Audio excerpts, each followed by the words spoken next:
नमस्कार, जम्मू कश्मीर का बुलेटिन देख रहे हैं आप और मैं हूं आपके साथ तंदीप कौर। चलिए शुरुआत करते हैं बुलेटिन की।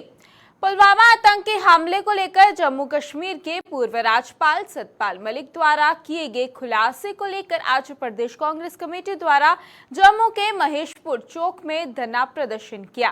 प्रदर्शन की अगुवाई कर रहे प्रदेश कांग्रेस कमेटी के कार्यकारी अध्यक्ष व पूर्व मंत्री रमन भल्ला ने भाजपा सरकार पर निशाना साधते हुए कहा कि कांग्रेस पुलवामा हमले के बाद से ही सरकार पर सवाल उठा रही थी, लेकिन भाजपा सरकार कांग्रेस को देश विरोधी बता रही थी।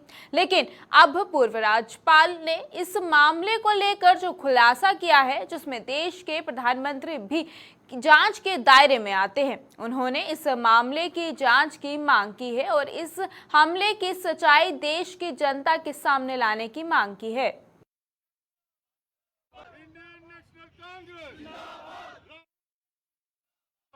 आज सत्याग्रह की कड़ी में आज महेशपुरा चौक में हमारे दो जिला ब्लॉक के कांग्रेस कमेटियों ने मिलकर इसका आयोजन यहाँ पे किया है। सत्याग्रह के माध्यम से लोकल लोगों के जो इश्यूज हैं, जिनकी अनदेखी की जा रही है, उनको उठाने के लिए और ख़ास तौर पर आज के इस दिन पे हम मांग करते हैं कि सत्यपाल मलिक ने जो खुलासा यहाँ पे किया, जिस दिन पुलवामा का हादसा हुआ उस दिन ही कांग्रेस को जो प्राइमा फेसी एविडेंसेस थे वो शक यहाँ पे कहीं ना कहीं दर्शाते थे, लेकिन भाजपा उस वक्त कांग्रेस को एंटी नेशनल करार यहाँ पे दिया करती थी।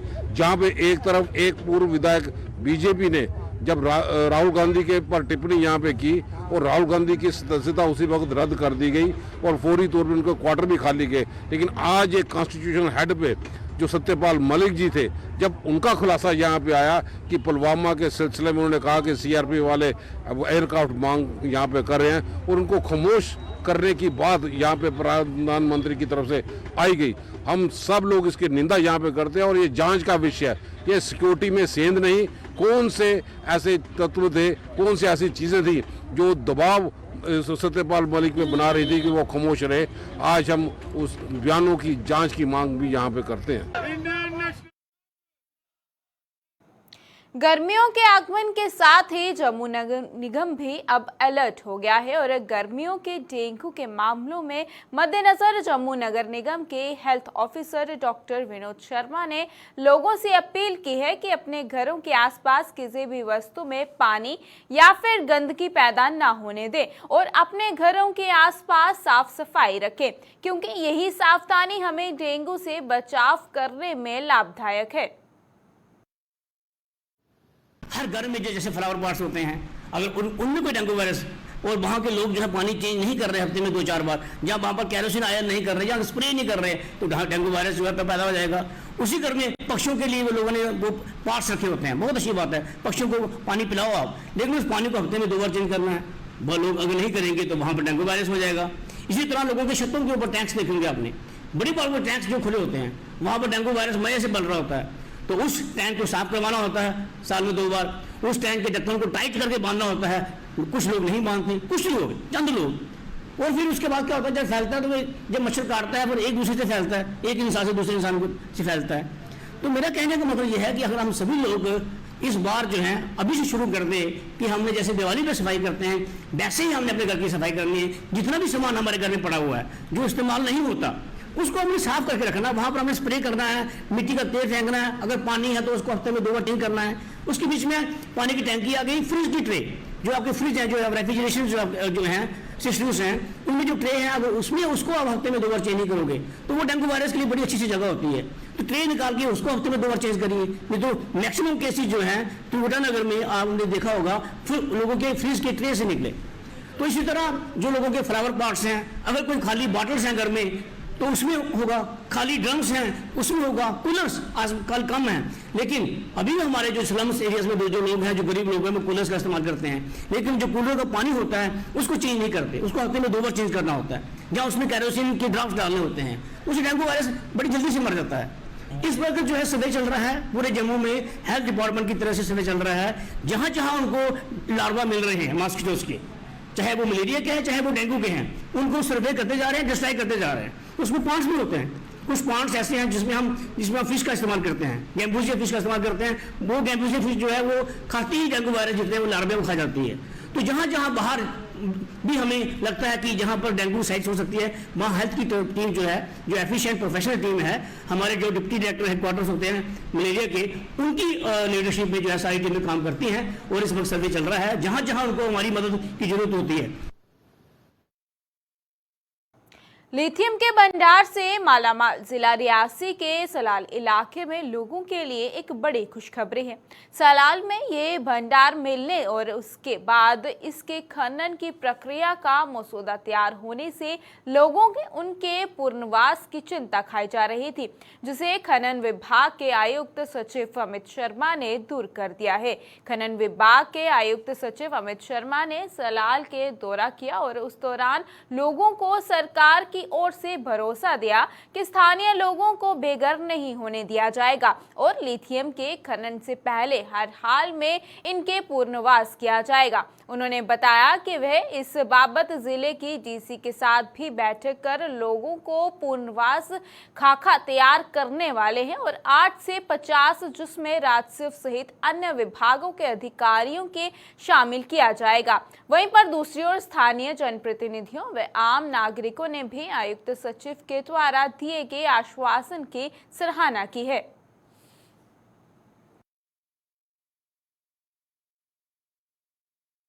जहाँ तक लोगों की जो लोग हैं उसके लिए आज मैं आया हूँ। हम डिप्टी कमिश्नर मोहतरमा जी से अभी हम मीटिंग करने जा रहे हैं और सब डिपार्टमेंट के लोगों को वहाँ पे बुलाया गया है। हमारे डायरेक्टर साहब भगत साहब भी साथ में हैं और हमारे तहसीलदार साहब हैं जो इस प्रोसेस को कर रहे हैं और उन्होंने मुझे बताया है कि ऑलरेडी डिमार्केशन इन्होंने कर दी है, कहाँ कहाँ पे यहाँ पे कितने कुल्ले हैं, कितने घर हैं, कितने लोगों की क्या जमीन आती है, कि लोगों को पुनर्स्थापित करना सरकार की प्राथमिकता रहती है। रिलीफ एक पूरा उनको देना है, उनका पूरा पुनर्विस्थापित करके, और इसके साथ साथ हमारा तो ये भी प्रयास रहेगा कि यहाँ पे इसकी एक्सट्रैक्शन के बाद यहाँ पे हम कोशिश करें कि मेटलर्जी प्लांट्स भी लगा सकें ताकि यहीं पे उसकी एक्सट्रैक्शन हो, यहाँ के लोगों को रोजगार भी मिले, इवन इन प्रोजेक्ट्स में भी उनको काम मिले जब एक्सट्रैक्शन के लिए आते हैं। तो यहाँ के लोगों का हम पूरी तरह से ध्यान रखना चाहते हैं, रखेंगे, और इसके लिए जहां जहां दिशा निर्देश होंगे वो भी हम पर्याप्त मात्रा में देंगे और इसको इंश्योर करेंगे। इन्होंने क्लियर कट शार्ट लफ्जों में बोल दिया है कि जल्दी से इस काम की प्रक्रिया शुरू की जाएगी और साथ ही जहाँ के जो स्थानीय निवासी हैं इनका रहने बहने का बंदोबस्त, जहाँ इनकी जगह जमीनों का जो भी है, जो भी अच्छे से अच्छा रेट होगा वो हम देंगे। इसके साथ ही जहाँ कोई छोटी मोटी जो इंडस्ट्रियाँ जो इसकी हैं वो हमारी कोशिश यही रहेगी कि वो भी जहाँ लगाई जाएं। तो हमारा भी इनसे यही कहना है कि लोगों को विश्वास दिया है कि जो लोग जहाँ के स्थानीय निवासी हैं उन लोगों को ये काम शुरू होने से पहले कम से कम इन लोगों का पहले बंदोबस्त किया जाए, रहने बहने का बंदोबस्त किया जाए, क्योंकि लोग भी थोड़े पजल हो गए हैं। तो बाकी काम के सिलसिले में हमारा वो ऐसा कुछ नहीं है कि काम नहीं लगे, काम लगना चाहिए, लेकिन इससे पहले लोगों का जो रहने बहने का बंदोबस्त है जी होना चाहिए।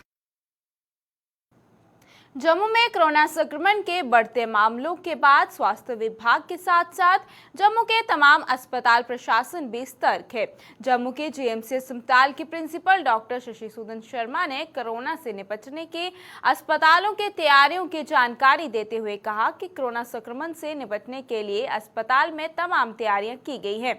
उन्होंने बताया कि अस्पताल के पास जो है वो 100 से भी अधिक वेंटिलेटर की व्यवस्था की गई है।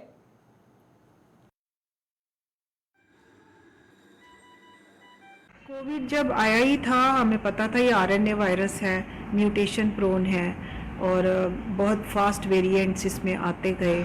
उनको हम वेरिएंट्स ऑफ इंटरेस्ट, जैसे वर्ल्ड ओवर देखा जाता है कि कौन सा वेरिएंट्स उभर के आ रहा है, तो वो बिल्कुल रखा जाता है अंडर सुपरविजन एंड मॉनिटरिंग की। उसकी 2 चीज़ें उसको वेरिएंट ऑफ कंसर्न बना सकती हैं। एक तो फास्टर ट्रांसमिसिबल अगर स्ट्रेन हो तो वेरिएंट ऑफ कंसर्न बन जाता है, जैसे ओमिक्रॉन आया था, और दूसरा वो वेरिएंट जो क्लिनिकली ज़्यादा बीमारी करता है, मॉर्बिडिटी मॉर्टेलिटी जिससे ज़्यादा होती है, तो उसको वेरिएंट ऑफ कंसर्न बोलते हैं। जैसे हमने बीच में डेल्टा वेरिएंट जो ज़्यादा मॉर्बिडिटी और मॉर्टेलिटी कर रहा था, क्लिनिकली ज़्यादा विरुलेंट था, तो उसको एक वेरिएंट ऑफ कंसर्न सबने जाना उसको कि वो उस टाइम माना गया था। ऐसे ही ओमिक्रॉन भी वेरिएंट ऑफ कंसर्न था, बड़ा फास्ट ट्रांसमिसिबल था, बड़ी तेज़ी से फैला था वो, और लेकिन क्लिनिकली उतना विरुलेंट नहीं था। पास रफली बताए जाएं पीडियाट्रिक एडल्ट टोटल मिला के तो 100+ वेंटिलेटर्स हैं, और इन वेंटिलेटर्स की पिछली वेव्स में पीक में भी ये वेंटिलेटर कोई 2-3% ही यूज़ हुआ करते थे। हर मरीज़ को वेंटिलेटर नहीं चाहिए होता, और ये गलत धारणा है, ऐसा समझना गलत होगा कि वेंटिलेटर्स की यहाँ कमी है, कोई कमी नहीं है यहाँ। जम्मू नगर निगम के हेल्थ एंड सैनिटेशन कमेटी और जेएमसी के पीएचई डिपार्टमेंट के चेयरमैन अरुण खन्ना के अध्यक्षता में जेएमसी के कॉन्फ्रेंस हॉल में जल शक्ति विभाग के साथ एक बैठक का आयोजन किया गया। बैठक में जेएमसी के सभी 75 वार्डों के पार्षद और एक्सिम एई साथ ही साथ जेई भी मौजूद रहे। बैठक में पानी और कई अन्य मुद्दों को लेकर पार्षदों ने चेयरमैन को अवगत करवाया। जो मुद्दे थे वो पीएचई रिलेटेड थे। काफ़ी देर से जो है ये हम चेयरमैन साहब जो हमारे अरुण खन्ना जी हैं, चूँकि हेल्थ एंड सैनिटेशन के यही जो है वो पीएचई को भी डील करते हैं, तो इसमें कुछ 4-5 मुद्दे थे। जैसे अब 2 साउथ डिवीज़न था और ये जो हमारा नॉर्थ डिवीज़न है, साउथ की थी 11 बजे। तो मुद्दे तो यही थे कि सारे ऑफिसर साहबान एक्शन लेवल के आए हुए थे, तो कारपोरेटर भी हमारे बीच में थे। पहला तो अपने अपने इलाके के मुद्दे थे, लेकिन जो जनरली मुद्दे थे, एक तो हमारे यहाँ टैंकर जो हैं वो गवर्नमेंट की तरफ से, सेंट्रल गवर्नमेंट की तरफ से ही लगा लो कि वो जो है वो बंद हो चुके हैं। गर्मी बढ़ गई है, तो वो एक मुद्दा एक था कि ये कम से कम टैंकर जो है वो 8-9 टैंकर और लगाए जाएँ, चूँकि फाइल जो है वो कमिश्नर साहब के पास पड़ी है। तो एक तो वो उनका हुआ, कमिश्नर साहब से इन्होंने बात की है, जॉइंट कमिश्नर साहब भी आए हुए थे, उन्होंने बोला है कि 4 टैंकर की 11 हमारे पास अवेलेबल हैं, 4 की आज और परमिशन हो जाएगी, नेक्स्ट 2-3 दिन में 5 टैंकर हो, तो मतलब 20 टैंकर के करीब जो है ये पब्लिक को मिल जाएंगे, ताकि जो स्मूथली पानी है वो लोगों को ज़रूरत के मुताबिक मिले। दूसरा था कि बोरिया से हमें जो है नरवाल वाला एरिया में पानी जो है वो तकरीबन कोई 10 लाख के करीब गैलन जो है वो कम मिल रहा है। तो उसमें 2-3 इशू थे, मैकेनिकल के भी एक्शन साहब बैठे थे, सिविल के भी। तो वो इशू ये थे कि उन्होंने हमने उनको बोला है कि इसको शार्ट आउट कीजिए, कम से कम 4 या 5 लाख गैलन अगर पानी बढ़ता है तो उसमें भी गर्मियों में इसकी जो है वो फ़ायदा होगा पब्लिक को।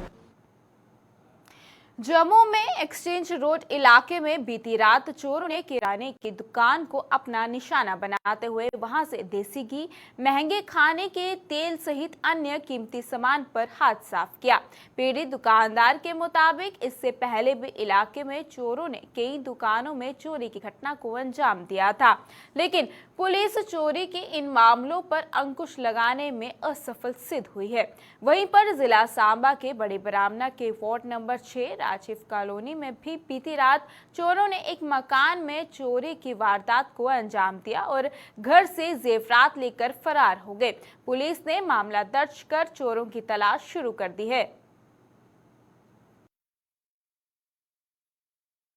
रोड़ा में सुबह जैसे ही आता था वैसे ही आया, मैं मत्था टेका, दुकान पे आके देखा दरवाजे थोड़े भीड़े हुए हैं, तो मैंने झांकी मारी अंदर से, मैंने कहा चोरी होगी।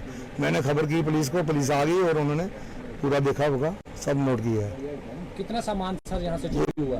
कोई 20,000 रुपए का। ये क्या कैश भी थी या सामान? कैश कुछ नहीं था, कोई बाकी बंद करता गले में, ये गला खुली है। तो सामान क्या क्या चोरी हुआ? ये देसी घी कोई 10-12 डब्बे हैं, तेल के कैनी है 5-5 लीटर वाली सफोला और पीमार का और भी ब्रांड। आपके इस एरिया हमारे साथ वाले हैं, हमारे शरीक भाई हैं, उनके ताले टूटे थे, वहाँ से 1 लाख रुपए कैश गया था, वो आज तक उसका भी नहीं पता चला।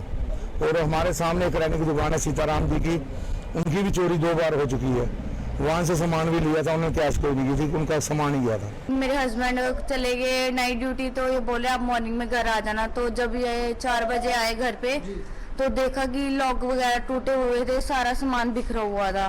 तो अंदर से जो ज्वेलरी वगैरह थी वो ले गए थे और सारा सामान बिखरा दिया था।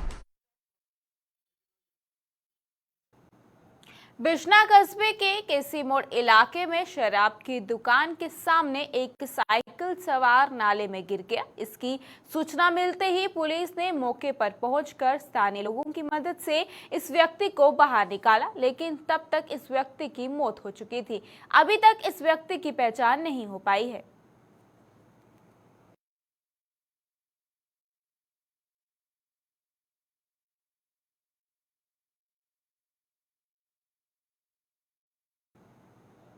जिला विकास परिषद के सदस्य सुरेश शर्मा ने छप विधानसभा की पंचायत क्यूर का दौरा किया।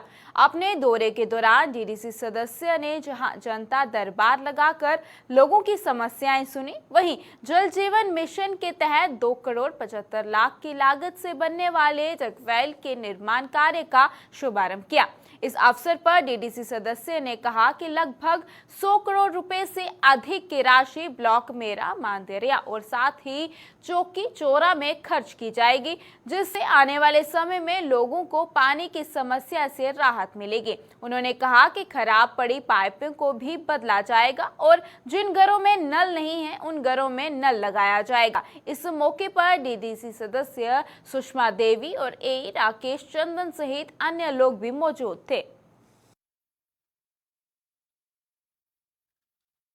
के अंतर्गत 2 करोड़ 75 लाख के करीब राशि इस स्कीम पे खर्च की जाएगी और इस स्कीम के पूरा होने से हमारा जो विलेज क्यूर है, यहाँ जितनी भी पानी की समस्या रहती थी उससे लोगों को छुटकारा मिलेगा और एक पर्याप्त मात्रा में लोगों को पानी उपलब्ध होगा। और इसके साथ साथ हमारा आने वाले दिनों में प्रयास है कि ब्लॉक चौकी चोरा के अंदर और ब्लॉक मेहरा मांदरा के अंदर लगभग 100 करोड़ के करीब हमारी जल जीवन मिशन के अंतर्गत जो स्कीमें हैं जिनको मंजूरी मिली है सरकार की, सबका निर्माण कार्य बहुत जल्दी स्टार्ट किया जाएगा। छप विधानसभा क्षेत्र के कस्बा खोड़ में हर वर्ष की तरह इस वर्ष भी बैसाखी के अवसर पर विशाल दंगल का आयोजन किया गया। दंगल का आयोजन दंगल कमेटी खोड़ के चेयरमैन बलबीर सिंह की अध्यक्षता और साथ ही समस्त खोड़ वासियों के साथ खोड़ बाजार दुकानदारों के सहयोग से किया गया। दंगल में भाजपा प्रदेश कार्यकारिणी सदस्य नरेंद्र सिंह बाव मुख्य रूप से उपस्थित रहे और वहीं पर दंगल के दौरान सैकड़ों की संख्या में नामी पहलवानों ने पहुंचकर दंगल में अपना दमखम दिखाया। वहीं पर खोड़ दंगल में क्षेत्र के पहली बार महिला पहलवानों ने भी हिस्सा लिया और दंगल के दौरान फाइनल मुकाबला जम्मू की वीनिया पहलवान और वहीं पर दीनानगर के बाबा फरीद पहलवान के बीच हुआ, जिस पर बाबा फरीद पहलवान ने अपना कब्जा किया और इस कुश्ती पर 1 लाख से भी ज्यादा रुपए का नगद इनाम रखा गया था और ये कुश्ती नरेंद्र सिंह बाव की तरफ से करवाई गई थी। वहीं पर दंगल के दौरान एडीपीओ अखनूर मोहनलाल, बाबा चंचल सिंह सहित पंच, सरपंच और अन्य गणमान्य लोग भी उपस्थित थे।